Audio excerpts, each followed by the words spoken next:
So remember a few years back when the idea of the U.S. actually wanting to buy Greenland was making headlines?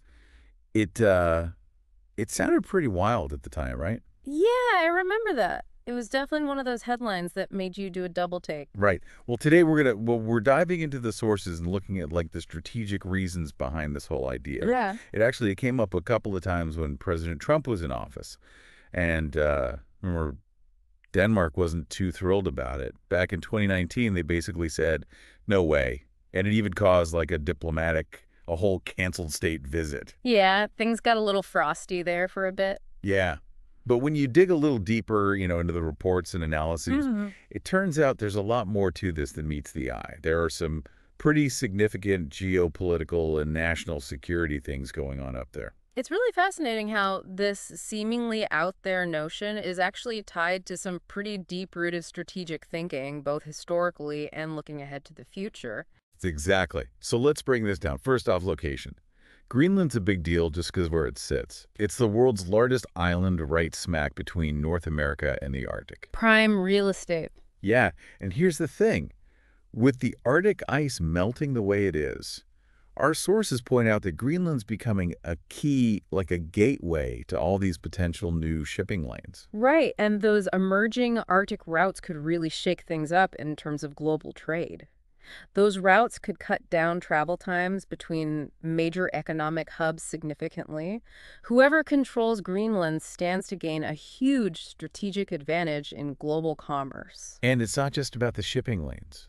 Underneath all that ice, there's this massive potential for valuable resources. We're talking rare earth elements, uranium, maybe even a lot of oil and gas. Wow. And in a world that's increasingly worried about where its resources are going to come from, that's a big deal. I mean, think about it. Right now, we rely on China for a ton of those rare earth elements, which are crucial for all kinds of technology. Yeah, that's a major vulnerability. Right. Well, Greenland's reserves could be a game changer, a real alternative. No kidding. So access to those critical resources just adds another layer to Greenland's importance on the geopolitical stage, especially now with resource competition heating up globally. And then there's the military angle. The U.S. already has that Thule air base up there in Greenland, which is crucial for, keeping an eye on things like missile launches and space stuff. It's actually really interesting. Way back in 1946, President Truman even thought about buying Greenland. Oh, wow. I didn't know that. Yeah. It's been on the radar for a while. That kind of shows you how important it is for security and just generally, keeping tabs on things in the Northern Hemisphere. Absolutely. That historical context really underscores Greenland's consistent strategic importance for the U.S. Now, a big part of why the U.S. is looking at Greenland again has to do with China. Our sources are pretty clear about that. China's becoming more and more active in the Arctic. We're seeing Chinese companies getting involved in mining projects in Greenland. And China's made it pretty obvious that they're interested in those Arctic trade routes we were talking about. Yeah, and that's got to be a concern for the U.S. Yeah. Yeah. The worry is that if China gets a strong economic foothold in Greenland, it could eventually give them more strategic control in the region.